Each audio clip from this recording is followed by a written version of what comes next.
Paano na ako? Paano na kami ng anak mo? Bakit? Bakit iniwan mo ako? Kailangan mo magpakatatag, Loida. Alang-alang sa magiging anak nyo. Nandito naman kami para alalayan ka. Hindi ka namin pababayaan. Siya ang kailangan ko! Ang asawa ko! Bakit? Ano bang malaki kasalanan ng asawa ko? Bakit ginawa nila to sa kanya? Nauunawaan kita sa paghihinagpis mo. Huwag kang mag-alala. Hindi tayo titigil hanggat hindi natin nabibigyan ng hustisya ang pagkamatay ni Kuya Poldo. Sa sobrang bigat ng nararamdaman ni Loida, puro pagtangis na lang ang naging tugon niya sa pinsan ng asawa. Para naman nakikidalamhati rin ng panahon, bigla kasing bumuhos ang malakas na ulan. Samantalang maganda naman ang panahon kanina. Hindi naman natinag si Loida sa kanyang kinatatayuan kahit nababasa na siya ng ulan. Kumuha na lang ng payong si Carding para mapayungan ng babae. May ilang sandali munang hinayaan niya itong umiyak sa harapan ng puntod ng asawa. Nang basa na sila ng ulan at bumabaliktad na rin ang payong, pinilit na niya itong isakay sa dalang jeep. Naiintindihan kita, Loida. Pero kailangan na nating umalis. Bumalik ka na lang sa ibang araw. Sasamahan na lang ulit kita. Mahirap na kasing abutin tayo ng pagtaas ng tubig sa sapa eh. Baka hindi kayanin ng jeep ang pagtawid. Bakit parang pati ang kalikasan ayaw man lang hayaan ako magluksa sa pagkamatay ng asawa ko? Huwag mong sabihin yan. Nagkataon lang na umulan ngayong araw. Ibig lang sabihin yan nakikidalamhati rin sila sa nararamdaman mo. Hindi ko alam kung kakayanin ko mabuhay na wala na ang Kuya Poldo mo. Bakit pa kami hinayaan magtagpo? Kung mawawala naman siya agad sa akin. Hindi ko masasagot ang mga tanong mo. Pero naniniwala ako na may dahilan ng nasa taas kung bakit nangyari ito. Kahit kailan talaga, hindi siya patas sa ating maliliit. Lagi na lang tayong nagdurusa. Huwag kang magsalita ng ganyan. Masakit man pero kailangan mo magpatuloy. Lagi mo na lang iisipin na may dahilan ng lahat ng nangyayari sa mundo. Dahil na rin sa nararamdamang awa sa babae, kinabig niya ito sa kanyang dibdib. Saka hinayaang ibuhos nito ang bigat ng nararamdaman. Nang mga oras na yon, lalo pang lumakas ang ulan. Sila na lang din ang natitira sa sementeryo na yon. Kanina pa nakaalis ang mga pamilya nila at ibang nakilibing. Siya na lang ang nagpresenta sa mga magulang na sasama at mag-uuwi sa babae. Ang pinsan niyang si Poldo ay nagtrabaho sa malayang bayan ng ilang taon. Bihira lang itong umuwi sa kanilang baryo. Sa pag-uwi nito, may ilang buwan nang nakakalipas. May kasama na itong magandang babae na ang pakilala sa kanilang lahat ay asawa na nito. Nagulat man ang mga magulang at kapatid nito. Mainit naman nilang tinanggap ang babae. Nasa hustong gulang na rin naman kasi noon ng lalaki para magkaroon ng sariling pamilya. Nanirahan ng mag-asawa malayo sa karamihan. Ngunit may isang linggo na ang nakakalipas nang matagpuan ng isang magsasaka ang katawan ni Poldo na wala ng buhay sa may malapit na palayan. Nagmistulang inatake ito ng mabangis na hayop kung ang pagkakaluray-luray ng katawan ng pagbabasihan. Hanggang sa mga sandaling yon, palaisipan pa rin sa lahat kung sinong gumawa nun sa lalaki. O kung mabangis na hayop nga ba ang may gawa gaya ng haka-haka ng ilan. Ayos ka na ba? Oo, salamat. Pasensya na kung sa'yo ko umiyak. Wala naman kasi akong pamilya o kahit kaibigan man lang dito. Okay lang yun. Iiyak mo lang yan. At kung kailangan mo na makakausap, asahan mo lang dito lang ako. Naiintindihan ko na hindi ganun kadali ang pinagdadaanan mo. Salamat. Tama nga ang sabi ni Poldo. Kaya ikaw ang pinakamalapit niyang pinsan dahil sobrang bait mo. Hindi naman. Kami lang kasi ang magkalaro ng mga bata pa kami. Kaya kami ang malapit sa isa't isa. Marami pa kami mga pinsan dito. Kapag napalapit ka sa kanila, masasabi mo na lahat pala kami magpipinsan ni mababait. Naikukwento nga sa akin yun ni Poldo. Sobrang nalulungkot lang ako. Bakit ang aga niyang binawi sa akin? Maraming tanong sa akin na para bang wala namang kasagutan. Nandito lang kami ng pamilya ni Kuya Poldo at ako. Dadamayan ka namin at ang magiging anak mo. Alam ko naman yun na nandyan kayong pamilya ni Poldo. Inaalala ko din kasi yung pang-araw-araw ko. Nasanay na kasi ko na umasa lang kay Poldo eh. Pero alam ko naman na kakayanin ko mabuhay at buhayin mag-isang anak namin. Yun ba? Huwag mo nang isipin yun. Sabi ko nga, kami na ang bahala sa lahat. Parang bagyo na. Ang lakas ng hangin at ulan. Ang mabuti pa, umalis na tayo. Baka tumaas pa ang tubig sa sapa. Hindi na tayo makatawid. Asensya na. Nawala rin sa isip ko eh. Tara nang umalis. Pinaandar na nga ni Carding ang jeep. Sinulyapan pa ni Lloyd ang puntod ng asawa. Nangilid na naman muli ang mga luha sa kanyang mga mata. Noon lang din niya napagtanto na sila na lang pala ang naiwan doon. Sa sobrang pagtadalamhati sa pagkamatay ng asawa, hindi na niya naalala ang mga taong nakiramay. Si Carding naman ay abala sa pagmamaneho. Mabuti na lang mababaw pa ang tubig nang dumaan sila. Pagkatawid ng jeep, saka naman rumaragasa ang tubig galing sa bundok. Buti na lang nakatawid tayo. Oo nga. Ngayon ko lang napansin na tayo na lang palang naiwan sa sementeryo. Okupado kasi masyado ang isip ko kay Poldo. Saan nga pala kita ihahatid? Sa bahay ko na lang. Sigurado ka? Ikaw lang mag-isa ron. Ayaw mo bang ihatid muna kita sa mga magulang ni Kuya Poldo? Doon ka kaya muna. Hindi na. Okay lang naman ako kahit mag-isa lang ako sa bahay namin. Mas gusto ko nga yun kasi pakiramdam ko. Kasama ko pa rin si Poldo. Ayaw mo ba sa amin? Mas di hamak na mas malapit ang sa amin. Hindi na talaga. Salamat na lang. Ayoko din kasing makaabala. Baka kasi nahihiya ka lang eh. Tsaka nakakapag-alala na ikaw lang mag-isa rito sa inyo. Tsaka tandaan mo ha, hindi ka abala sa aming lahat. Kahit anong pagpupumilit ni Carding ay hindi niya makumbinsi ang babae. Tumila na rin ang ulan ng mga sandaling yon. Hindi na rin niya hinayaan na maihatid siya nito sa loob ng bahay. Pagkatapos magpasalamat, ay nagmamadali nang pumasok ito sa kanilang bahay. Nag-aalala na tinanaw siya ni Carding. May ilang sandali pa bago niya pinaandar ang jeep at umuwi sa kanila. Sinalubong naman siya ni Mang Pinggoy.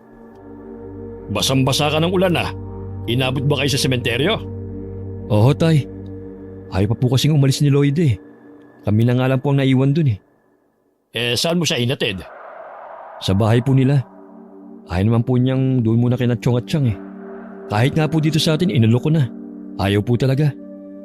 Nag-aalala nga po ako eh. Kasi mag-isa lang siya sa kanila tapos buntis pa siya. Ewan ko nga ba sa mga magulang ni Poldo. Parang wala man lang silang simpatya sa manugang nila kanina. Dapat sila ang umaalalay kay Lloyda. Pero ikaw pang nasa tabi niya. Napansin ko nga po kahit nung burol ni Kuya Poldo, hindi man lang nila nilapitan si Lloyda. Akala ko po dahil lang sa nagluluksa rin sila. Pero ngayon po binanggit nyo, sigurado na ako na may problema sa pagitan nila. Ang totoo niyan meron talaga. Simula nung dalhin nila si Lloyda sa baryo natin, mabigat na di umano ang dugo nila rito. Ayaw naman nilang sabihin kung bakit. Pinakikisamahan lang daw nila dahil kay Poldo. Akala ko po ba okay lang sa kanila na mag-asawa si Kuya Poldo? At nasa tamang edad na rin to. Yun din nga ang alam ko eh. Hayaan na nga natin sila. Huwag na tayong mangialam pa. Ang mabuti pa, magpalit ka na ng damit mo. Baka mamaya magkasakit ka pa. Tumangulang si Carding at pumasok na sa kanyang silid. Napaisip siya ng malalim tungkol sa mga magulang ni Poldo. Yun marahil ang dahilan kung bakit kahit anong pilit niya, hindi pumayag si Lloyd na magpahatid sa bahay ng mga biyanan. Marahil ay nararamdaman din ng babae ang kawalan ng amor sa kanya ng pamilya ng asawa. Kinabukasan, pagkatapos tulungan ng ama sa bukid, Pinuntahan ni Carding si Loida sa bahay nito.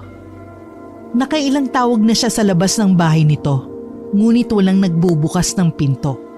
Nang itulak niya ang pintong yari sa kawayan, bukas yun. Kaya naman nangahas na siyang pumasok habang patuloy sa pagtawag sa pangalan ng babae. Pagpasok niya ay bumulaga sa kanyang may kadilimang paligid. Natangis hindi ng kandila ang tumatanglaw. Puro itim kasi ang kurtina sa mga bintana. Amoy usok din ng kandila sa buong paligid.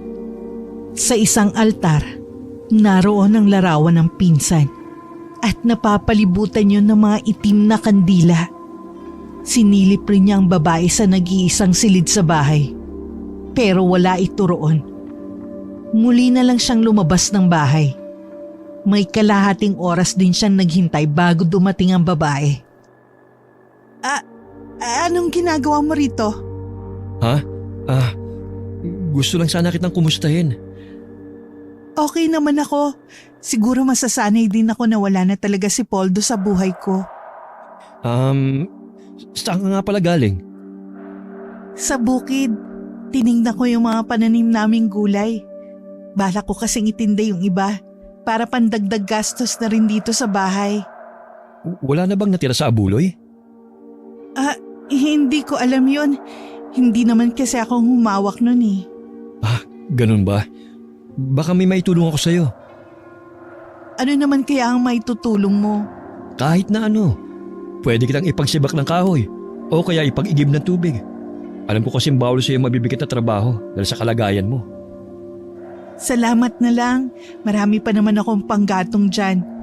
At yung poso naman malapit lang. Kaya ko pa naman mag-igib. Talaga bang ayaw mo muna sa bahay naming tumira? Para may makasama ka lang. Nag-aalala kasi ako sa iyo eh. Kahit na mga magulang ko nagsabi na pwede ka sa amin. Huwag mo na akong alalahanin pa. Nakakaya naman kung aabalahin ko pa kayo ng pamilya mo. Tsaka mas makakakilos kasi ko dito dahil wala akong pinangingilagan. Tsaka napansin pala ni tatay na parang hindi kayo okay ng pamilya ni Kuya Poldo. Ha? Ano kasi, parang ako yung sinisisi nila sa nangyari kay Poldo. Ewan ko, pakiramdam ko lang naman yun. Bakit naman? Hindi ko alam. Hayaan na lang natin sila. Naiintindihan ko naman na may pinagdadaanan din sila. Hindi lang naman ako ang nawalan eh. Kung masakit sa akin ang pagkawala ng asawa ko, mas higit sa kanila na pamilya niya. Hindi maaari yun. Lalo't magkakaanak na kayo ni Kuya Poldo. Pati ba anak nyo idadamay nila? Wala akong magagawa sa bagay na yun. Kung meron lang sana akong ibang mapupuntahan, aalis na lang ako dito. Gusto ko na lang magpakalayo-layo. Matanong ko lang, wala ka bang ibang mga kamag-anak? Lola ko nagpalaki sa akin. Maaga kasi ko naulila sa ama. Yung nanay ko naman, hindi ko na nakilala. Sabi ni Lola, basta na lang daw itong umalis, sanggol pa lang ako. Kamamatay lang ng lola ko nung magkakilala kami ni Poldo. Siya yung nagbigay ng saya sa buhay ko nung mga panahon na nalulungkot ako at nag-iisa. Tapos, babawiin din naman pala siya agad sa akin. Huwag mong isiping nag-iisa ka. Nandito lang ako para sa'yo. Ang ibig kong sabihin, nandito lang kami ng pamilya ko. Maraming salamat. Naaalala ko sa'yo si Poldo. Parehong-pareho kasi kayo eh. Mabait at maalalahanin. Nasa lahi yata talaga namin ang pagiging mabait at maalalahanin. Hindi lang yun pagiging gwapo na rin. Siguro nga. Pasensya ka na kung nagagawa ko pa magbiro. Alam ko naman na hindi pa dapat at kamamatay lang ni Kuya Poldo. Okay lang. Wala rin naman tayong magagawa pa. Ay, pasensya na. Hindi man lang kita naalok ng kahit na ano. Gusto mo ba magkape? Hindi na. Katatapos ko lang kasi kanina sa bahay eh. May gagawin ka pa yata. Baka nakakaabala na ako sa'yo. O paano? Aalis na muna ako. At teka, okay lang ba kung paminsan-minsan dalawin kita rito? Oo naman. Laging bukas ang bahay namin ni Poldo para sa'yo. Salamat O paano, tutuloy na ako. Saka na lang tayo ulit magkwentuhan. Tipid nang umiti sa kanya si Loida. Habang naglalakad nga palayo, panay ang lingon niya rito. Dama niya na ayaw pa niyang umuwi. Kaya lang nauubusan na siya ng sasabihin dito. Ani yan sa sarili, babalik pa naman siya. Pagdating sa kanila, naabutan niya ang Chong Narsing niya, ang ama ni Poldo. Nagmano siya rito at maya-maya ay nagpaalam na rin ito na uuwi na. Ano pong sadya ni Chong? Nagkwentuhan lang. Napag-usapan namin yung tungkol sa nangyari sa pinsan mo. Hindi raw kasi sila naniniwala sa lumalabas sa investigasyon na mga rebelde may gawa nun sa kanilang anak. Kung hindi po ang grupong yun, sino po kayang gumawa nun kay Kuya Poldo? Sobrang brutal naman po. Hindi ko nga po magawang tignan ang bangkay niya eh. Mabuti pa nga si Lloyd eh. Nagawa niyang kilalanin ang bangkay ng asawa. Mas malakas pa ang loob niya kaysa sa akin eh. May palagay silang baka raw aswang ang may gawa nun kay Poldo. Ho? Sinabi po yun ni Chong? Yun ang palagay nila. Ilang araw bago matagpuan ang wala ng buhay na katawan ni Poldo, balisa raw ito. Nang tanungin ng ama, ang sagot lang daw nito mabuti nang walang alam ang pamilya para na rin sa kaligtasan nila. Kitang-kita raw niya ang matinding takot sa mga mata ng anak. Bakit naman po ganun yung trato nila kay Loida? Ano naman ang kinalaman niya sa pagkamatay ng anak nila? Siguro na dami na lang si Loida. Ewan ko ba sa Chong mo? Ang gulo rin magkwento Basta sabi niya, gusto na raw hiwalay ni Poldo si Loida noon pa. Nagsisisi raw ito na dinala rito ang asawa. Parang imposible naman po yata yung sinasabi ni Chong. Saksi po ako sa matatamis na pagmamahalan ng dalawa. Kulang na nga lang langgamin yung dalawa kapag magkasama. Tsaka magkakaanak na sila. Yun nga rin ang sabi ko Magkakaapo na kako sila. Sabi ba naman, hindi raw nila apo yun. Hindi ka naapekto ng utak ni Chong sa pagkamatay ni Kuya Poldo? Alam naman kasi natin na sa 5 magkakapatid, si Kuya ang paborito ni Chong. Hindi ko alam. Pero may nahihimigan akong kakaiba sa tono ng Chong mo. Meron pa siyang hindi sinasabi. Ano po kayang inililihim nila? Ay nako, malakas ang kutob ko na may alam siya kung sinong pumatay sa pinsan mo. Aswang man o tao, malamang kilala nila. Dapat siguro balaan ko si Loida. Wala kang babanggitin sa babaeng yon. Alalahanin mo, hindi pa natin siya lubusang kilala. Huwag mong ibusan tiwala mo sa kanya. Kailan lang siya dinala rito ng pinsan mo? Bakit po? Huwag niyong sabihin na pati kayo nag-iisip ng hindi maganda kay Loida. Hindi naman sa ganon.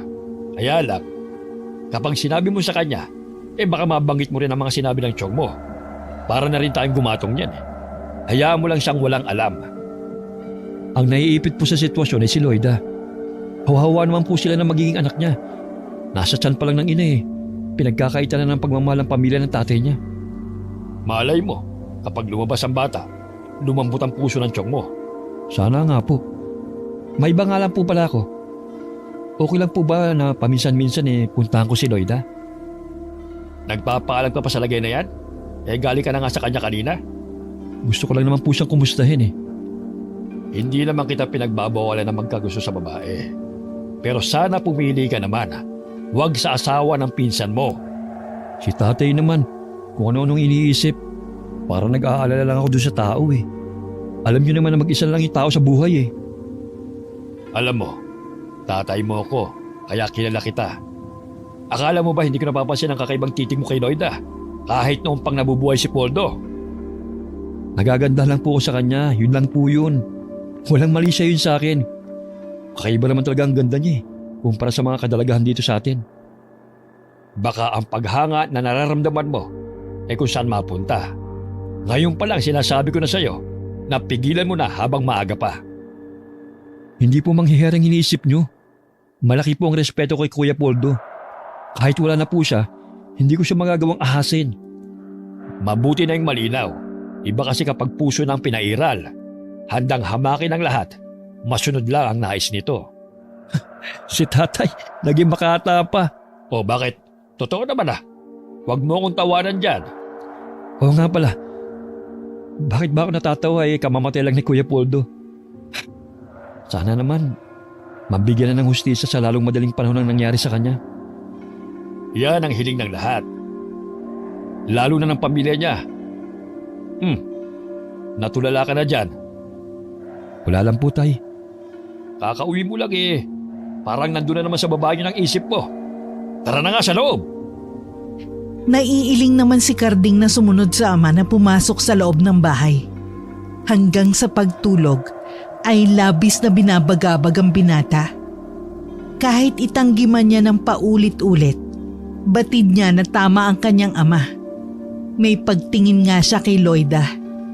Kaya kahit noon, hindi niya ito matawag ng ate.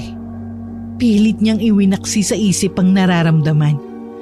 Nakukonsensya rin siya dahil alam niyang nagkakasala na agad siya sa kanyang pinsan. Biling baliktad siya sa higaan hanggang kusa na lang siyang iginupo ng antok. Kinabukasan, maaga siyang namasada ng jeep. Dati ang kanyang ama ang namamasada sa naipundar nilang jeep. Pero simula nang lumabo ang mga mata nito, ay siya na ang nagpatuloy sa pamamasada. Mas ginusto na rin niya yon kaysa humanap pa ng trabaho na may amo. At least yon, siya ang amo at hawak pa niya ang oras niya. Nang araw na yon, sinadya niyang magpagabi ng pag-uwi. Gusto niya kasing hindi magkaroon ng dahilan para mapuntahan na naman si Loida. Matapos maiparada ng maayos ang jeep sa tapat ng bahay nila, bumaba na siya at pumasok sa loob ng bahay. Nagmano siya sa mga magulang at ipinagtimpla naman siya ng kape ng kanyang ina. Ginabi ka yata anak. Madami po kasing pasahero ngayon eh. Nanghihinayang naman po ako kung uwi kagad ako. Sayang din eh. Sa bagay nga. Pero sa susunod huwag naman masyadong gabing-gabi na. Nag-aalala kami ng nanay mo sa iyo eh. Alam mong delikado ng panahon ngayon. Kung hindi sa masasamang loob, baka sa nila lang ng dilim ka mapahamak. Huwag po kayo mag-isip ng ganyan. Lagi po ako nagdadasal sa may kapal. Kaya alam ko pong hindi niya ako pababayaan kapag nasa labas po ako ng bahay natin. Salamat naman at talagang malakas ang pananampalataya mo. Pero mas maigi na rin yung nag-iingat ka. Opo, Tay. Mas aagahan ko na po ang uwi bukas. Teka, kumain ka na muna. Baka gutom ka na. Mamaya na po. Huubusin ko lang po itong kapeng tinimpla ni nanay. Kumain na po ba kayo? Oo, gutom na daw kasi ang mga kapatid mo eh. O sige, maiwan na kita dyan ha. Ikaw na munang bahala magsara ng mga bintana at pinto. Opo, Tay. Ako na pong bahala rito. Magpahinga na po kayo. Dahil sa maghapong pamamasada, tamilmil na kumain si Carding. Hinihila na rin kasi siya ng matinding antok. Dahil puyat din nung nagdaang gabi. Pagkalapat pa lang ng likod sa katring hinihigaan, maya-maya lang ay nakatulog na ang binata. Kinabukasan, maaga muling nagising si Carding para mamasada. Palabas na siya ng baryo nila nang madaanan niya si Loida. Hinintuan niya ang babae at pinaupo niya sa harap ng jeep. Loida, saan ka pupunta? Sa bayan lang, may kailangan lang akong bilhin. Kumusta ka na nga pala? Okay lang. Ikaw, kumusta ka na rin? Mukhang abala ka na ulit ah. Ayos lang din. Gabi na kasi ako nakauwi kahapon kaya hindi na kita napuntahan. Hindi mo naman kailangan magpaliwanag eh. Hindi mo obligasyon na lagi akong puntahan sa bahay para alamin kung maayos ba ako doon. Gusto ko lang naman masiguro na maayos ang lagay mo sa bahay nyo. Ano na lang sasabihin ni Kuya Poldo? Keso wala na siya, pinabayaan na kita? Gaya din ng sinasabi ko sa'yo, hindi mo ko obligasyon. Yung maging mabait at ituring mo lang ako na parte ng pamilya nyo sapat na sa akin yun. Ano ka ba? Parte ka naman talaga ng pamilya namin eh. Asawa ka ng pinsang buo ko. Kaya hipag na kita sa pinsan. Bakit yung pamilya ni Poldo? Nagbago na ang pakikitungo sa akin. Kahit yung mga kapatid niya na dati malapit sa akin. Hindi naman ako manhid para hindi maramdaman ng biglang panlalamig ng pakikitungo nila sa akin. Binaliwala ko lang yun noong una. Pero nakumpirma kong tama ang hinala ko nung pumunta ako sa kanila. Galing ka sa kanila? Anong sinabi nila sa'yo? Yung bunso lang na kapatid ni Poldo humarap sa akin. Wala man lang silang mga mukha para humarap sa akin. Kinailangan pa nilang ipasabi sa anak. Ayos lang, kung hindi na nila ako tinuturing na kapamilya. Pero sana man lang, wag na nilang idamay ang sanggol na nasa sinapupunan ko. Kakausapin ko sila tungkol sa ginagawa nilang yan. Hindi na tama eh. Naiintindihan kong nawalan sila ng anak. Pero nawalan ka rin ng asawa. Wag mo na silang kausapin. Baka isipin pa nilang nagpapakampi ako sa'yo. Gusto ko lang naman maglabas ang saloobin eh. Kahit na anong oras, pwede mo kong mahingahan ng saloobin mo. Lagi ako nandito para makinig. Hindi tumugon si Loida. Bagkus lumingon ito sa kanya at binigyan siya ng matamis na ngiti. Hindi na muli sila nag-usap. Panaka-naka naman ang kanilang sulyapan. Hanggang maibaba ng binatang babae sa pupuntahan nito. Siya naman ay tumuloy na sa pamamasada ng jeep. Kahit nakakapagod ang maghapon kay Carding, hindi niya yun masyadong ininda. Hindi rin mawala-wala sa kanyang isipan ang mukha ng magandang byuda ng kanyang pinsan. Kaya ng araw na yon, maaga siyang umuwi para makadaan pa sa bahay ni Loida. Bumili na rin siya ng mga pasalubong para rito. Nagulat naman si Loida na mapagbuksan siya ng pinto. "Oh, Carding, anong ginagawa mo rito? Tapos ka na bang mamasada ng jeep?" Oo. Inagahan ko lang ang uwi ko. Ayaw na kasi ni tatay na magpapagabi ako sa daan eh. Tuloy ka muna. Pasensya ka na sa bahay ko medyo makalat. Tamad kasi akong magkikilos eh. Ewan ko, ganito yata ang buntis. Gusto lagi lang nakahilata. Oo, ganun nga talaga. Ganyan yung ate ko sa panganay niya eh. Siya nga pala, para sa'yo. Prutas at tinapay. Nag-abala ka pa talaga. Teka, ipagtitimpla kita ng kape. May natira pa dito si Poldo eh. Siya lang kasi mahilig magkape noon. Huwag ka na mag-abala pa. Busog pa naman ako eh. Bago umuwi, nagmerienda ako. Sigurado ka? Tubig? Baka nauuhaw ka. Okay lang talaga. Salamat na lang. Huwag mo sanang mamasamay ng tanong ko sa'yo ha. Bakit nga pala itim yung kurtina mo dito sa bahay? Ito ba ang paraan mo ng pagluluksa sa pagkawala ni Kuya Poldo? Hindi naman. Sadya lang na paborito ko yung kulay itim. Ganun ba? Hindi ka ba nadidiliman dito sa loob ng bahay mo? Hindi naman. Tsaka sanay na ako eh. Napatangu-tangu na lang si Carding habang iginagalang paningin sa buong kabahayan. Natuon pa ang pansin niya sa altar na may mga kandilang kulay itim. Binasag naman ni Lloyd ang sandaling katahimikan na namayani sa pagitan nila. Marami pa silang napagkwentuhan. Lihim ding natutuwa si Carding dahil nakakangiti na ang babae. Hindi katulad noon na puro iyak lang ito. Nagkaroon na rin ng ningning ang mga mata nito na dati puno ng pagdadalamhati. Hindi na tuloy na malaya ni Carding na malapit ng dumilim. Pasensya ka na. Nakalimutan ko. Meron palang inuutos sa akin si tatay. Ganun ba? Hindi ba pwedeng iutos na lang sa iba mong kapatid? Nako, alam mo naman yung iba kong mga kapatid eh. Mga mahiyain yun. Takot humarap sa mga tao. Meron kasing pinasisingil si tatay sa kumpare niya eh. Sabi ko pagkagaling ko rito, tsaka ako dadaan sa kumpare niya. O sige, baka mamaya maabala na kita ng gusto. Babalik na lang ako bukas kapag maaga akong nakauwi galing sa pamamasada. O sige, aasahan ko yan Salamat ulit sa pasalubong mo. Masayang umalis si Carding sa bahay nito. Makailang beses siyang lumingon dito habang naglalakad palayo. Hindi pa rin maalis ang ngiti ng binata nang biglang may naalala. Bigla siyang humarap pabalik sa bahay ng babae. Malayo pa lang ay natanaw niya ang pinsang si Nena na kapatid na bunso ni Poldo. Nasa huling taon sa high school ang dalagita. May dala itong malaking itim na bag. Pinagbuksan naman ito ni Lloyda ng pinto at pinapasok pa sa loob. Napahinto naman si Carding sa paglalakad. Naisip niyang bukas na lang niya sasabihin yun sa babae. Tinuloy na lang niya ang pag-alis. Bago umuwi ng kanilang bahay, dumaan muna siya sa bahay ng kumpare ng ama para kunin ang perang ipinangako nito. Kinabukasan, madaling araw pa lang ay umalis na si Carding. para sigurado siyang makakauwi na maaga. Nang araw na yon, naging balisa si Carding sa hindi niya malamang dahilan. Parang hinihila ang paa niya pauwi. Hanggang sa makauwi siya ng bahay. Isang masamang balita ang sumalubong sa kanya. Malungkot at may luha sa mga mata nang salubungin siya ng kanyang ama. Mabuti naman dumating ka na, anak.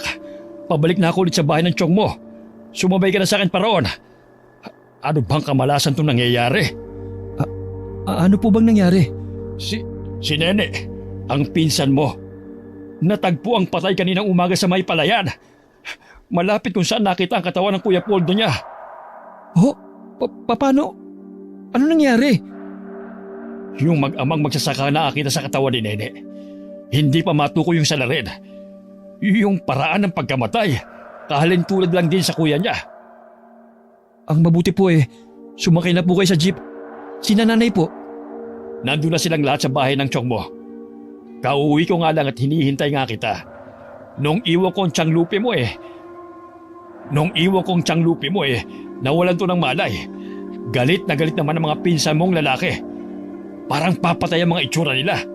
Mabuti na nga lang kinausap ng kuya mo at yun, mga huminahon naman. Bakit nangyayari ang lahat ng to? Bakit? Hindi maganda ang kutob ko sa nangyayari. Sana naman mali ang sapantaha ko. Ano po bang kutob nyo, tay? Baka aswang talaga may gawa nito gaya ng sabi ng tiyong mo. Mahirap pong basta na lang maniwala sa teoryang yan. Kahit pa sabihin na totoong may aswang, kailangan pa rin po ng ebidensya na magpapatunay. Ay nako, tama ka dyan. Kaya lang, paano mo ipapaliwanag ang paraan ng pagkamatay nila? Hindi po ba nila hinanap kagabi si Nene? Sino kasama niya? Hindi pa kasi makausap ng matinong mag-asawa kanina. Kahit ako, kapag nalaman ko kung sino may gawa nun kay Nene, baka sa kamay ko siya pagbayarin. Anong kasalanan ng bata? Hindi nga naglalabas yun Puro bahay at eskwelahan lang. Sobrang bait at masunurin sa mga magulang. Bakit? Kung aswang nga ang nasa likod ng pagkamatay ng magkapatid, hindi mo maaari ikatwiran yan. Hayok sa laman at dugo ang mga nilalang na yon. Nandito na po pala tayo. Marami na pong tao. Baka kumalat na po ang balita. Kanina wala pa ang mga yan Doon mo na lang iparada ang jeep natin. Bababa na ako rito. Sumunod ka na lang sa loob. Sige po, tay. Nagpupuyos pa rin ang kalooban ni Carding na maglakad papasok. Nakilala niya ang mga tao sa bahay na yon na halos kamag-anakan nila. Naroon din ang kapitan ng baryo. Patuloy pa rin sa pagtangis ang Tia Lupe niya. Nakayukom ang kamao at bakas ang matinding galit sa mga pinsang lalaki. Umiiyak naman ang mga pinsan niya. Sa di kalayuan, kausap ng ama ang kanyang tiyo Narsing. Lumapit pa siya sa mga ito para mapakinggan ang usapan ng mga to. Natitiyak kong aswang may gawa nun kay Nene. Pero sino naman ang aswang sa lugar natin? Maliban na lang kung dumadayo pa dito sa atin para lang mambiktima. Nandito lang din siya sa baryo natin. Huwag mo munang tukuyin ang pinaghihinalaan mo. Mahirap yung magbintang na lang basta. Pasensya na po kung makikisabat po ako sa inyo, Chong. Itatanong ko lang po kung saan huling nagpunta si Nene kahapon. Ang sabi ng tiyang lupi mo, nagpaalam daw ito na may pupuntahan sandali. Akala daw niya sa kaklase lang pupunta. Pero pinunta na namin kagabi ang lahat ng mga kaklase niya. Pero lahat sila iisa lang ang sagot. Hindi raw nanggaling sa kanila si Nene. Anong oras po kaya siya umalis ng bahay kahapon? Pasado 5:00 raw ng hapon yun. Nang hindi na muling nagsalita si Carding, muli na nag-usap ang kanyang ama at tiyuhin. Ang binata naman ay kinausap ang mga pinsang naroon. Kahit kaharap ang mga kamag-anak, tila naglalakbay ang isip ni Carding. Kanina, habang kausap ang tiyuhin, muntik na siyang madulas na sabihin na nakita niya si Nene sa bahay ni Loida. Mabuti na lang hindi niya yun naibulalas. Nag-aalala kasi siya na baka mapasama ang babae kung sasabihin niya yun. Alam naman kasi niya na walang kinalaman ng babae sa nangyari sa dalagita. Ilang sandali pa, inabala na lang niya ang sarili sa pakikipag-usap sa mga pinsan na halos mga kaedad niya. Unang gabi ng burol ng pinsan niya, may hinahanap pang mga mata niya sa mga naroon. Sino bang hinahanap mo? Si Loida po. Napansin niyo po ba siya? Hindi pa. Baka hindi pupunta. Dapat po pala dinaanan ko na. Baka nahiya na pumunta rito ng mag-isa. Parte siya ng pamilya. Kapatid ng asawa niya ang namatay. Dapat hindi siya nahiya magpakita rito. Baka din po masama ang pakiramdam kaya hindi nagpunta. Siguro ka. Pero dapat magpakita siya rito sa mga susunod na araw. Bilang respeto man lang sana. Bukas po pupunta ako siya sa kanila. Hindi naman sa nangingialam ako sa iyo, anak. Pero alam mo naman ang mga tao. Madaling manghusga. Sana huwag ka masyado maglalapit sa hipag mo na maraming tao sa paligid. Alalahanin mo na asawa siya ng pinsan mo. Wala naman po kaming ginagawang masama Tsaka, wala na naman po si Kuya Poldo. Noon pa man malapit na ako sa kanila. Hindi nila kami pwedeng pag-isipan na masama. Noon yung buhay pa ang pinsan mo. Ngayon kasi, hindi na maganda na makita kayo ng mga tao na magkasama. Tay naman, pati ba kayo binibigyan nyo ng mali yung pag-alalay ko kay Loida? Hindi naman sa ganon, anak. Gusto lang kitang iiwas sa mga mata ng mga taong mapanghusga. Hindi ko naman sinasabi na iwasan mo siya at huwag mo nang tulungan. Pero sana, kapag maraming tao, huwag ka masyado maglalapit sa byuda ng pinsan mo. Opo, susundin ko po yung sinasabi nyo. Para di naman sa iyo ang sinasabi ko. Hindi na nakasagot pa ang binata nang may lumapit na kaibigan sa kanyang ama. Nag-usap na ang mga ito. Samantalang siya ay pumunta sa kusina ng bahay para kumuha ng mga kape na ipinamimigay sa mga nakikilamay. Hanggang umagay naroon ang buong pamilya ni Carding. Pagkatapos ng almusal ay nagpaalam siya sandali na uuwi muna ng bahay. Pero ang totoo niyan, sa bahay ni Loida ang kanyang tungo. Pupungas-pungas pa ang babae nang mapagbuksan siya ng pinto. Nakabestidang bulaklaki ng babae at wala pang suklay ang buhok. Sa simpleng ayos na yun ng babae, hindi pa rin maiwasang humanga sa taglay nitong gandang binata. Pasensya na, naistorbo yata kita. Hindi naman. Pasok ka muna. Bakit ang aga mong pumasyal? Hinihintay kita kahapon pero hindi ka dumating. Hindi talaga ako makakapunta rito. Nandun ako sa bahay ni Chong Bakit nga pala hindi ka nagpunta kahapon? Bakit naman kailangan akong pumunta sa kanila? Huwag mong sabihin na hindi mo pa alam yung nangyari kay Nene. Iyon ba? Siyempre alam. Ibig ko lang sabihin hindi naman ako kailangan doon.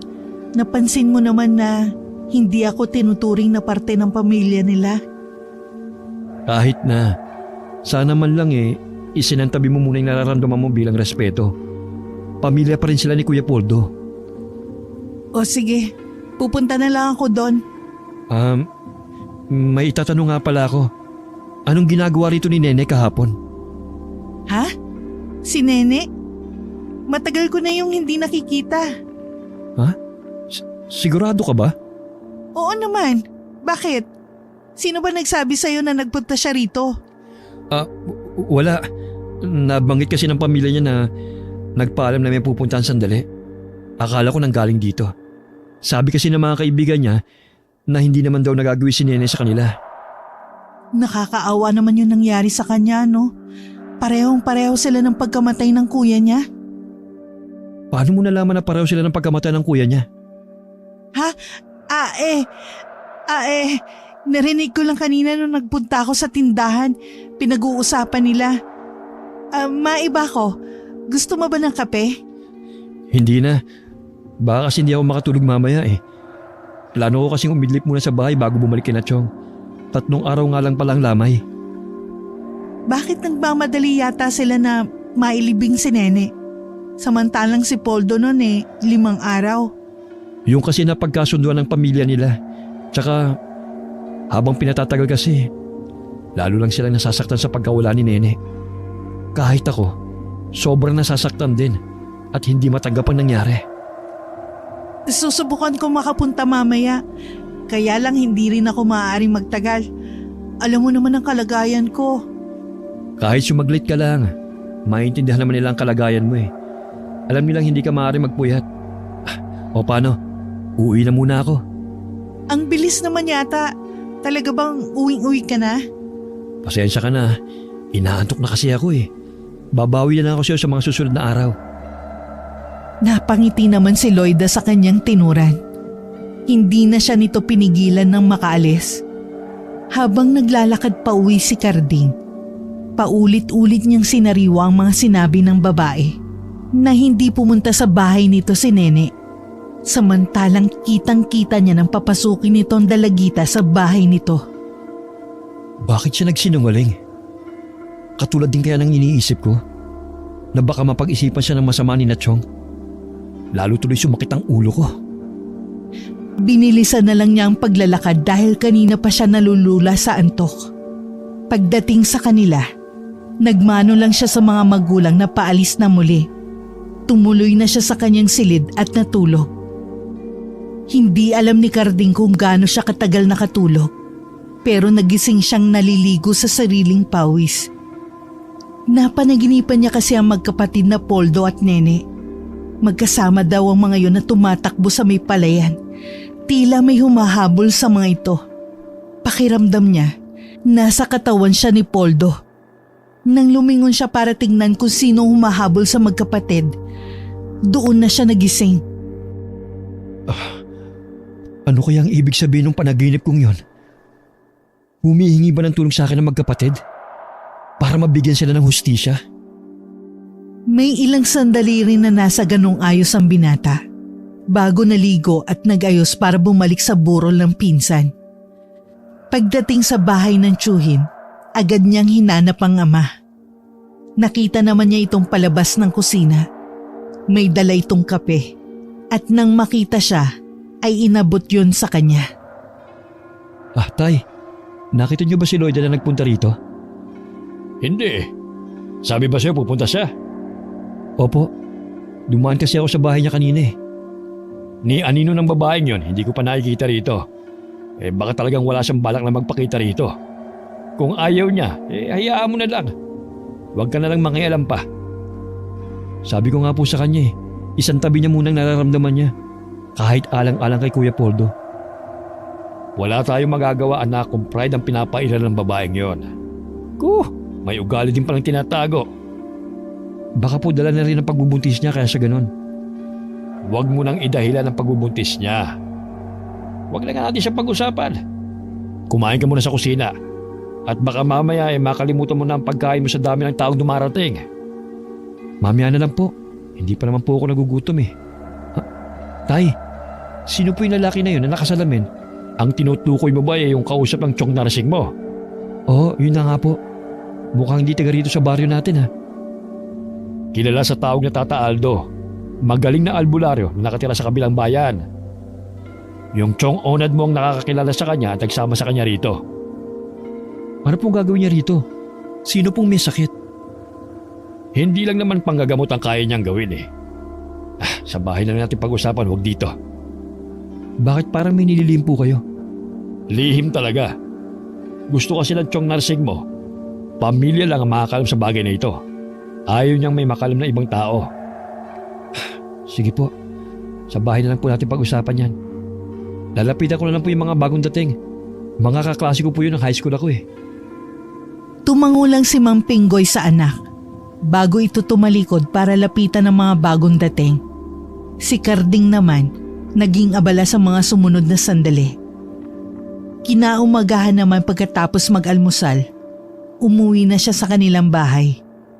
Balak sana niyang puntahan si Loida sa bahay nito, pero tila may pumipigil sa kanya.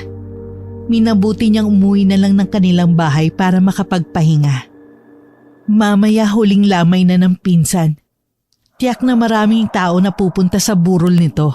Kinahapunan, maagang gumayak si Carding para makabalik agad sa burol ng pinsan. Gaya ng inaasahan, dinagsa ng mga taong huling gabi ng lamay. Hindi mahulugan ng karayong malabas ang bahay sa dami ng mga tao. Nakitulong na rin si Carding sa pagbibigay ng kape, tubig at biskwit sa mga tao. Kinabukasan, naging madamdamin at bumuhos ang mga luha sa paghahatid nila sa huling hantungan ni Nene. Hindi lang pamilya at kamag-anak ang naroon, kundi mga guro, kaklase at mga kaibigan ng dalagita. Labis-labis ang kanilang hinagpi sa maagang pagpanaw ng dalagita. Kahit si Carding, kahit anong pigil niya para hindi maiyak, tumulo pa rin ang kanyang mga luha sa mga mata. Sa kabila ng nararamdaman, napansin pa rin niya si Tata Aldo. Nakatayo lang ito sa di kalayuan. Tila nagmamasid sa paligid. Isang araw pagkatapos ng libing, mabigat pa rin ang pakiramdam ni Carding na mamasada ng jeep. Pero pinilit pa rin niya para kahit papano ay makalimot sa sunod-sunod na dagok na nangyari sa pamilya nila. Sa di inaasahan na daanan niya si Loida, matamis itong ngumiti sa kanya. Sumakay ito sa harapan. Saan ang punta mo? Sa bayan lang. May kailangan kasi akong bilhin. Ganun ba? Ay, oo nga pala. Hindi ka na talaga pumunta sa lamay ni Nene. Pasensya ka na. Papunta na talaga ako noon nang biglang sumakit ang tiyan ko eh. Kaya hindi na ako tumuloy. Baka mamaya mapano pa kami ng magiging anak ko. Kumusta naman ang pakiramdam mo ngayon? Halata na ang tiyan mo Hindi ka tulad ng mga nakaraan. Okay naman kami. Madalas na nga ang paggalaw niya sa tiyan ko. Sayang nga lang hindi na siya masisilayan ng ama niya. Nawalan man siya ng ama, nandito naman kami mga tiyuhin niya. Gagabayin namin ang anak mo na parang anak namin. Salamat ha. Kapag nagsasalita ka ng ganyan, kahit papano naiibsan yung lungkot at pangungulila ko kay Poldo. Tuwing nakikita kita, parang siya na rin ang nakikita ko. Napatitig na lang si Carding sa babae. Tila umurong ang dila niya dahil sa kawalan ng sasabihin. Nang bumaba sa bayan ng babae, hindi na to maalis sa kanyang isipan. May pagkakataon tuloy na mali-mali ang sukling iniaabot niya sa mga pasahero. Bago umuwi ng araw na yon, namili siya ng pasalubong para sa babae. Dahil maaga pa naman, pinuntahan niya ito sa bahay nito. Nakakailang tawag na siya pero walang sumasagot sa loob. Kaya naman nangahas na siyang pumasok sa bahay. Inilapag na lang niya sa upuan na kahoy ang mga dala niyang pasalubong. Lalabas na sana siya ng matigilan. Sa sulok naroon ang itim na bag na nakita niyang dala noon ni Nene nang pumunta sa bahay na yun. Anong ginagawa mo rito? Pasensya na kung pumasok na ako nang walang paalam. Dinala ko lang yung mga pasalubong na binili ko para sa'yo. Aalis na rin sana kagad ako Ganun ba? Pasensya na kung napagtaasan kita ng tono. Nagulat din ako Akala ko napasok na ako ng magnanakaw. Ayos lang. Naiintindihan ko naman saan ka nga pala galing? Sa bukid, naghukay lang ako ng mga kamote. Balak ko kasing ilako bukas ng umaga. Kung may kailangan ka sabihin mo lang para mabili ko bago ako umuwi. Wala naman akong kailangan pa. Nakakaraos naman ako kahit papano sa pagtitinda ko ng mga gulay. Kailan ka nga pala manganganak? Sa tansya ko 3 buwan pa mula ngayon. 6 na buwan na pala ang tiyan mo. Ang liit mo pala magbuntis, no?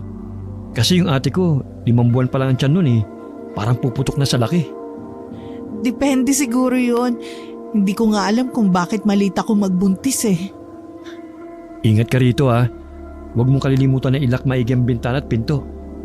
Alam mo, kung ako lang masusunod, iuwi muna ka na sa amin Nag-aalala kasi ako mag-isa ka lang dito. Tapos buntis ka pa. Naniniwala ka ba sa aswang? Aswang? Hindi pa kasi ako nakakakita. Kaya hindi ko alam kung maniniwala ba ako. Ako din naman Hindi pa ako nakakakita. Pero may bahagi sa akin na parang gusto kong maniwala na totoo sila. Teka, bakit ba napunta sa aswang ang usapan natin? Kasi sabi nila, Madalas daw binibiktima ng mga aswang mga buntis eh. Mabango daw kasi sa kanila yung sanggol sa sinapupunan nito. Simula nang mabuntis ako, wala naman ako nararamdaman na kakaiba sa paligid. Nakakatulog pa naman ako ng mahimbing sa gabi. Ibig sabihin lang nun, walang aswang. Basta, mag-iingat ka pa rin. Kapag may oras ako lagi kitang pupuntahan dito. Paano? Aalis na ako Ikaw ang mag-ingat. Baka may makasalubong kang aswang sa daan. Natawa na lang si Carding sa sinabi ng babae. Natigilan rin siya pagkatapos. Tila nakaramdam ng konsensya na nagagawa na niyang tumawa. Muli na lang siyang nagpaalam at saka umuwi. Pagdating sa bahay, naabutan niya ang kanyang ama na halatang hinihintay ang pag-uwi niya. Dumaan ka na naman ba sa bahay ni Loida? Oo, tay. Dinalan ko ng kahit anong pwedeng ipasalubong. Inano ko pa nga na kung maaari dito muna sa atin Ayun, tumanggi na naman. Tutal kasi wala nang pakialam sa kanya ang pamilya ni Kuya Poldo. Alam mong hindi siya maaaring dumito. Ano na lang sasabihin ng mga tao? Ayoko naman na mapagchismisan ka. Gagaya lang po ba tayo kina Chong Narsing na wala nang pakialam sa mga nugang at apo? May dahilan sila kung bakit ganun ang kanilang pakikitungo sa babaeng yon. Anong dahilan nila? Na baka may kinalaman si Loida sa pagkamatay ng asawa niya at baka pati kay Nene. Ho? Paano niyo naman nasabi ang bagay na yan? Hinala nila na aswang si Loida. Tay naman, sa dami naman ang pwedeng ibintang sa tao, pagiging aswang pa talaga? Yan bang sinabi sa inyo ni Chong? Noong una hindi rin ako naniniwala. Pero may posibilidad kasi na totoo ang sinasabi nila. Walang nakakalam kung saan ang galing ang babaeng yun. Maaaring yun ang natuklasan ng pinsan mong si Poldo. Kaya balisa at takot ito bago namatay. Hindi naman kita pinapaiwas na huwag siyang puntahan. Pero wag na wag kang tatanggap ng anumang pagkain o inumin mula sa kanya. Baka naman po umiiwas lang sila sa obligasyon na iwan ni Kuya Poldo. Kaya sinisiraan nila si Loida. Kaya nga ba ayaw ko sana sabihin sa iyo Dahil alam kong ipagtatanggol mo lang siya. Alam ko kasi na nahuhulog na ang damdamin mo sa babaeng yon. Pero hindi mo alam ang nasa likod ng magandang mukha niya. Ang hirap naman kasing paniwala ng mga sinasabi niyo Ako madalas sa kasama ni Loida. Kaya ako na nagsasabi na mali ang binibintang niyo sa kanya. Nauunawaan naman kita Pero sana wag madudulas ang dila mo sa babaeng yon. Baka ikapahamak pa ng Chong mo at ng pamilya niya. Hindi niya dapat mahalata na pinaghihinalaan na siya. Alam ko naman po yun. Huwag po kayong mag-alala. Mag-iingat ako sa mga bibitiw kong salita kapag kaharap ko si Loida. Ayoko rin kasi siya masaktan Tinapos na rin ni Mang Pinggoy ang kanilang pag-uusap. Nang gabing yun, hindi makatulog ang binata. Iniisip niya si Loida, ang sinabi ng ama at ang mga gumugulo sa kanyang isipan. Isa na roon ang pagsisinungaling ng babae na galing sa bahay nito ang dalagitan ng araw na yon. Naisip din niya na baka yun ang dahilan kung bakit napanaginipan niya magkapatid na tumatakbo na tila may humahabol sa mga to. Kinabukasan, kahit gusto pa sana niya magbabad sa higaan, maaga siyang nagtungo sa bahay ng magulang ng pinsan. Naabutan pa niyang nagsisibak ng kahoy ang tiyuhin. Bakit po kayong gumagawa niyan, Chong? Nasaan po sina Kuya? Hayaan mo na ako, iho. Gusto ko rin itong ginagawa ko para kahit papano, nalilibang ako at nakakalimutan ko ang pinagdadaanan ng aming pamilya. Naintindihan ko po kayo. Masakit po sa atin. Lalo na sa inyo nangyari kay Nene. Tapos sa ganun pang parang tinapos ang salari ng buhay niya. Ano nga pala sadya mo at ang aga mong pumunta rito? Tungkol po sana kay Loida, Chong. Ano na naman ang tungkol sa babaeng yon? Kasi po wala nag-aasikaso sa kanya. Mag-isa lang po siya sa bahay niya. Buntis pa po siya. Napansin ko simula nang mamatay si Kuya Poldo. Hindi niyo na siya tinuring na miyembro ng pamilya niyo. Hindi naman talaga. Siya ang dahilan ng pagkamatay ng 2 kong anak. Paano niyo naman po nasabi yan? Alam ko na hindi ka maniniwala. Pero matagal ko na siyang pinaghihinalaan na may tinatago sa amin. Bago mamatay si Poldo noon, may gusto siyang sabihin. Pero hindi matuloy-tuloy noon. Nung una, hindi ko pinapansin. Baka ako nagkakagalit lang sila mag-asawa. Pero hindi ko sana binaliwalang napapansin ko sa kanya. Kahit si Nene noon, mabigat ang loob niya sa babaeng yun. Iba raw kasi ang pakiramdam niya rito. At kung inaakala mo na pinababayaan namin siya, ilang araw bago mamatay si Poldo, nagsabi ito na kapag may masamang nangyari sa kanya, huwag na huwag daw kaming lalapit kay Loida, ano man ang mangyari. Sinabi po yun ni Kuya Poldo sa inyo? Pero bakit? Anong dahilan niya? Ano pa nga ba? Maaring tama kami. Isang aswang na pangasawa ng pinsan mo. Kaya ikaw, mag-iingat ka sa babaeng yun. Mahirap po Chong na magbintang na walang ebidensya na magpapatunay. Paano po kung mali kayo? Kahit si Tata Aldo, kumbinsido na aswang ang may gawa nun sa magkapatid. Mailap nga lang talaga at mahirap mahuli sa akto ang babaeng yon. Kaya kita mo, hindi siya nagpakita sa buro ni Nene. Naramdaman niya siguro na naroon ang albularyo. Alam niyo pong buntis siya. Mahirap po sa kanya na pumunta pa. Yun po ang dahilan niya. Sa nakikita ko sa iyo, talagang kinakampihan mo ang babaeng yon. Mukhang nahulog ka na rin sa kanyang karisma. Hindi naman po, Chong. Kaya lang naaawa ako kay Loida. At buntis pa nga po. Apo niyo po ang sanggol na yun. Kahit po ba sa bata wala na kayong amor? Hindi ko apo ang batang yon. Kaya ikaw, kung ayaw mong matulad sa pinsan mo, layuan mo ang babaeng yon. Sa kabila ng mga sinabi at babala ng tiyuhin, patuloy pa rin sa pakikipagkita ang binata kay Loida. Katulad ng araw na yon, dinalhan niya ng prutas ang babae na labis nitong ikinatuwa. Salamat ha. Bihira lang ako makatikim ng mga prutas. Kailangan ko kasing tipirin ng perang pinagbilhan ng mga gulay para sa panganganak ko eh. Sino nga pala nakuha mong kumadrona na magpapaanak sa'yo? Wala pa nga akong nakakausap eh. Ang tiyahin sanang kumadrona ni Poldo kaso nahiya ako magsabi dahil may kasungitan. Ako na lang kakausap. Mabait naman yun eh. Basta tsetsempohan mo lang na maganda ang mood niya. Ganun pala ang teknik. Noon kasi, walang araw na hindi ko yun nakikita na nagsusungit eh. Maiba nga pala ako. May itatanong lang sana ako sa'yo eh. Ano yun? Tungkol kay Kuya Poldo. Wala ka bang napapansin na kakaiba sa kinikilos niya? Nung ilang araw bago siya namatay? Wala naman. Masaya pa nga kami noon eh. Kasi tuwang-tuwa siya nang malaman niyang magkakaanak na kami. Bakit? Bigla-bigla naman yatang nagtanong ka ng ganyan. Ayaw mo ba magkaroon ng linaw sa pagkamatay niya? Wala na tayong magagawa eh. Wala na siya. Gusto ko na lang magpatuloy sa buhay. Tama rin naman. Pero gusto pa rin naming malaman kung sino may gawa nun sa kanya. Baka ang pumatay sa kanya at kay Nene ay iisa lang. Iniba na lang ni Loida ang kanilang pinag-uusapan. Napansin ng binata na hindi ito komportable na balikan ang nangyari sa asawa. Hindi na lang ulit siya nagtanong pa. Pagka-uwi, lalong nadagdagan ng mga isipin niya. Lalo siyang naguluhan at para siyang naiipit sa isang sitwasyon. Gusto niyang maniwala sa pamilya ng pinsan. Pero mas nananaig sa kanyang awa at damdamin para kay Loida. Nakukonsensya rin siya na hindi niya sinasabi sa pamilya na noong araw na yun ay nakita niya nang galing sa bahay ni Lloyd ang dalagita.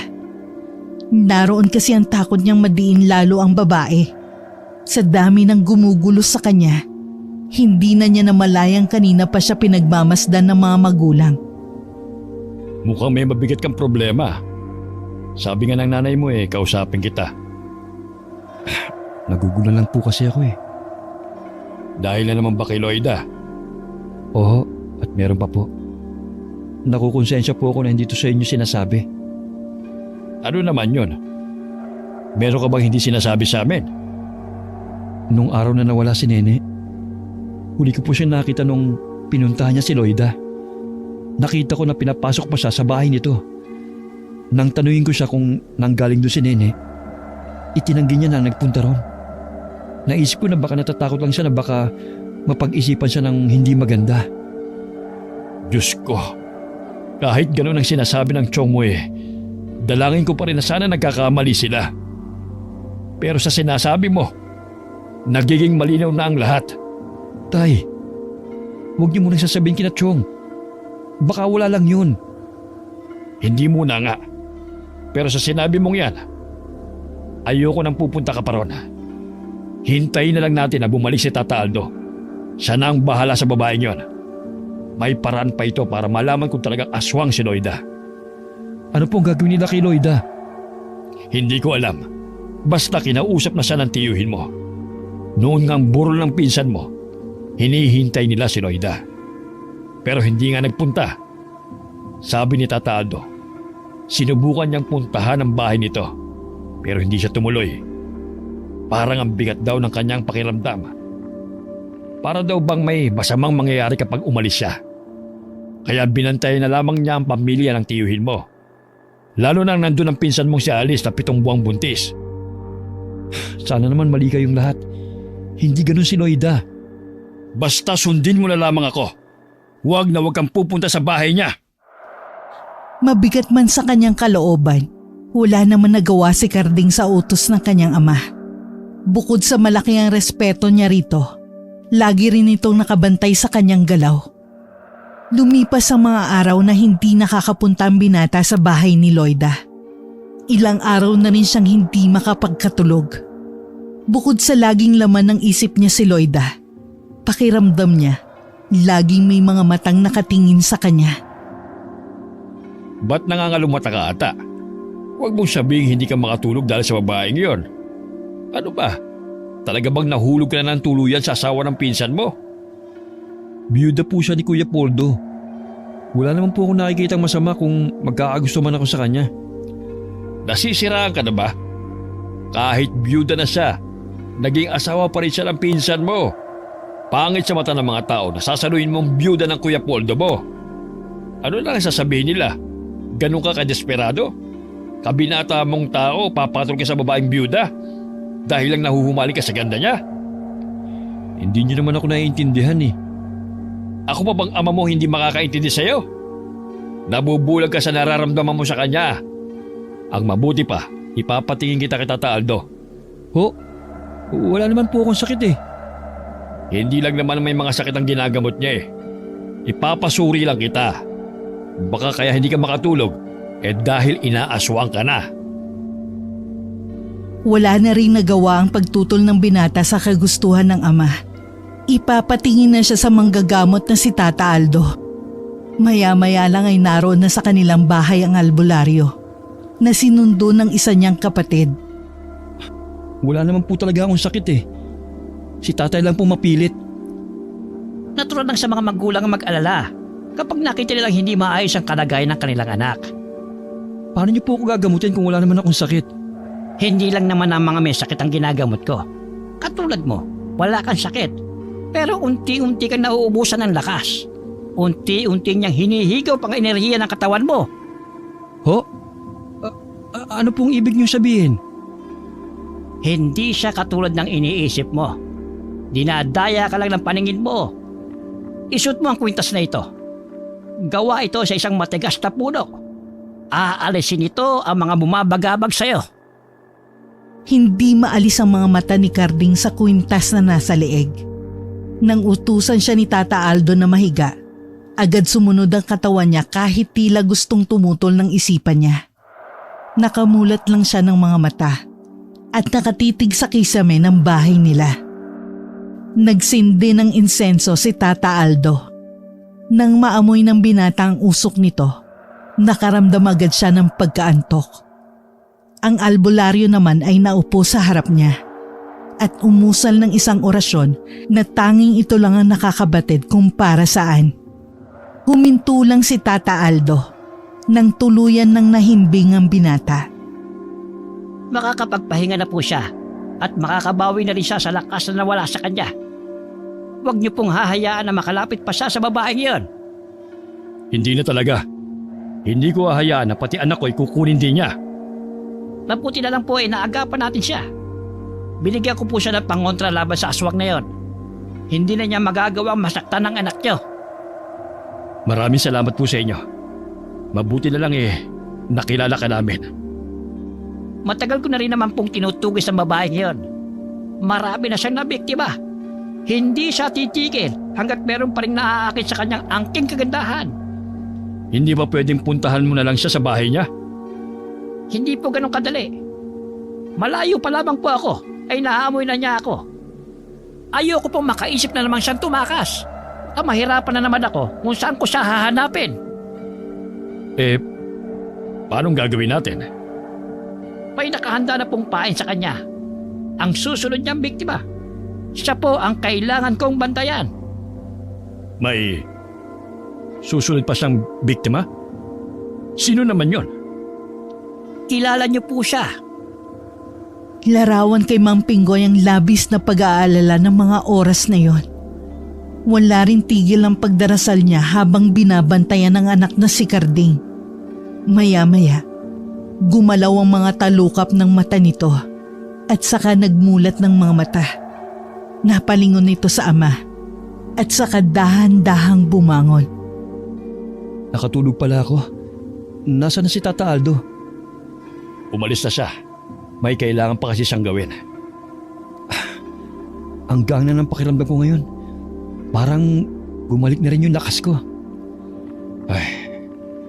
Wala kang kamalay-malay Inaaswang ka na pala ng babaeng yon. Inuubos na niya ang lakas mo nang hindi mo alam. Ano pong ibig niyo sabihin? Kumpirmado na aswang si Loida. Kaya huwag ka nang lalapit sa babaeng yon. Dahil sa katigasan ng ulo mo, muntik ka nang mapahamak. Ano pong gagawin ng albularyo na yung kay Loida? Huwag mo na silang pakialaman. Saan ka pupunta? Pupuntahan ko lang po si Loida. Ano? Huwag kang umalis. Ang tigas talaga ng ulo mo. Naghahanap ka talaga ng ikapapahamak mo. Kaya ko pong sarili ko. Huwag po kayong lalabas ng bahay. Huwag mo kong pagsabihan. Huwag ka rin lumabas ng bahay. Karding! Bumalik ka rito! Mapapahamak ka lang! Kahit anong pigil ni Mang Pinggoy, hindi pa rin niya napigilan ng binata na lumabas ng bahay. Napalabas naman ng silid ang asawa at ibang anak. Bakas rin sa mukha nila ang pag-aalala sa binata. Pupuntahan ko lang ang manggagamot sa bahay ni Nena Rasing. Magsarado kayo ng bahay. Yung mga sinabi ng manggagamot ng pangontra, huwag niyong kalilimutan. Matapos itali sa bewang ang itak, ay pumanaog na rin si Mang Pinggoy. Sa ibang direksyon siya dumaan papunta sa bahay ng nakakatandang kapatid. Pero napahinto rin ng biglang nag-ibang ihip ng hangin. Mahigpit na hinawakan ng matandang lalaking itak na nasa bewang nito. Samantala, hinihingal naman ang nakarating sa bahay ni Loida ang binata. Agad siyang kumatok kasabay ng pagtawag sa pangalan ng babae. Pero walang tugon mula rito sa loob. Umikot pa siya sa mismong bintana ng silid nito sa pag-aakalang mahimbing lang ang tulog nito. Pero wala pa ring sumasagot. Kaya naman, pinangahasan na lang niyang pasukin ang bahay nito.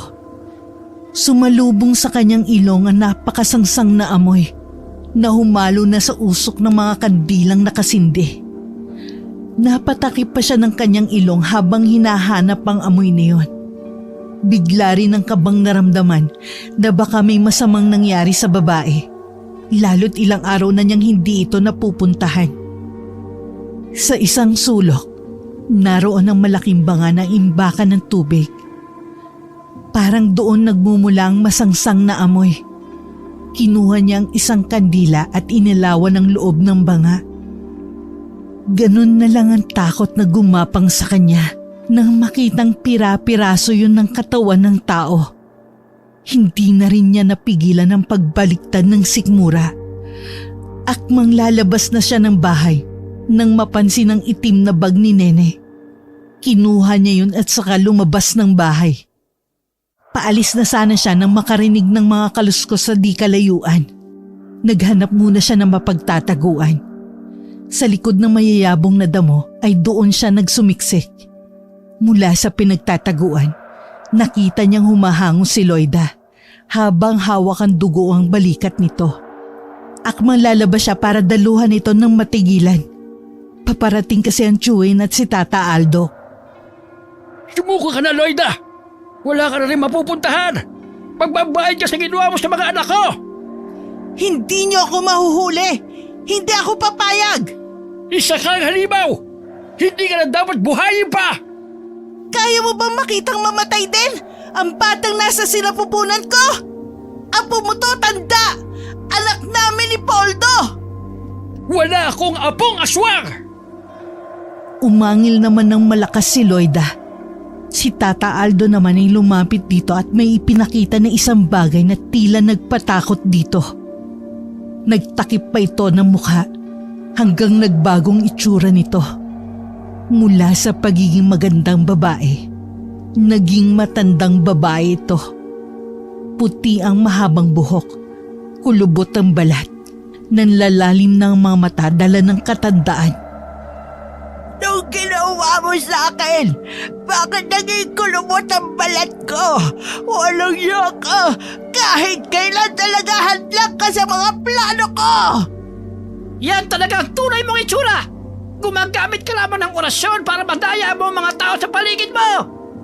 Para makahanap ka ng bagong mambibiktima! Tignan ko na kung magawa mo pa makapangbiktima! Ni hindi mo na nga kayang tumayo mag-isa!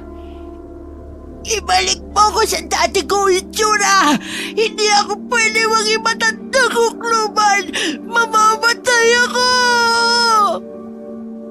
Lumabas naman si Carding sa kanyang pinagtataguan habang hindi humihiwalay ang tingin sa matandang nakalupagi sa lupa. Nagulat naman si Loida na makitang naroon siya. Carding, anong ginagawa mo dito? Nakita mo ba ang lahat? Oo, ganyan pala ang tunay mong itsura. Paano mo natin napatay si Kuya Poldo at si Nene? Tinanggap ka nila ng buong puso nang iuwi ka rito. Yun pang napala nila sa'yo? Isa ka palang halimaw! Minahal ko naman si Poldo. Kaya lang hindi niya ako matanggap na ganito ako. Gusto niya akong palisin.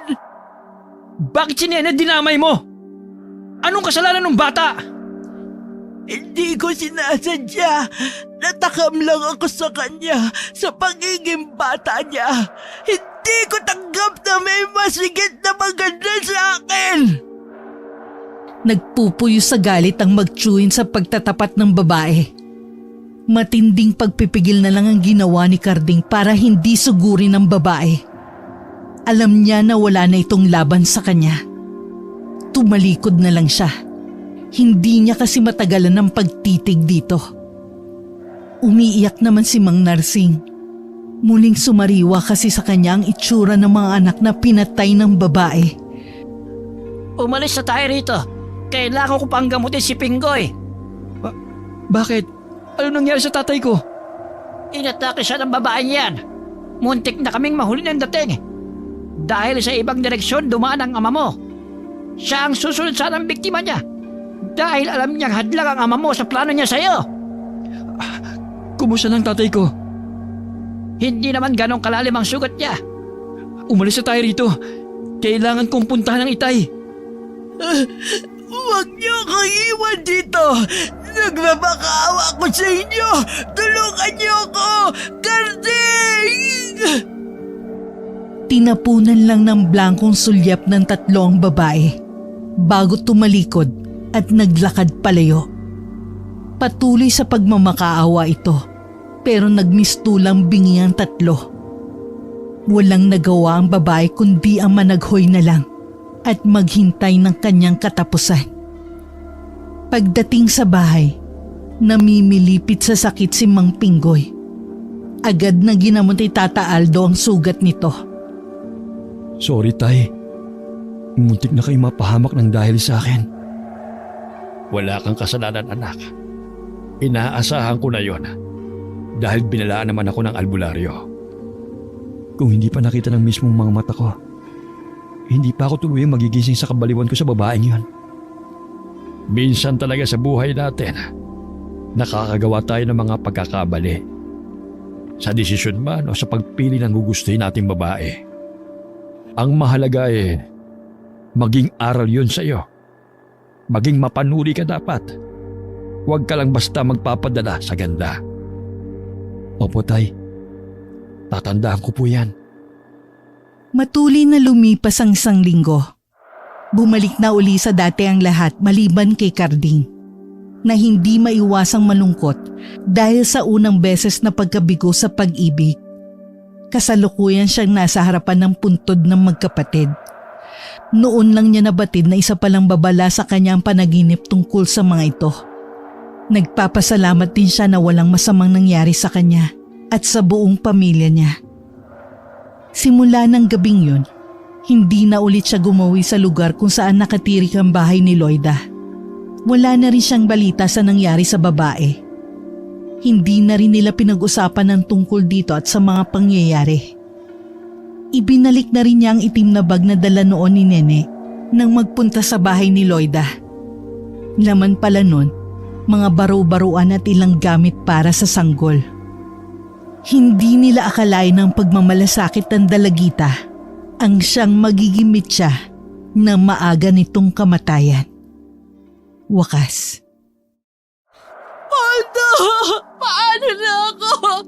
Paano na kami ng anak mo? Bakit?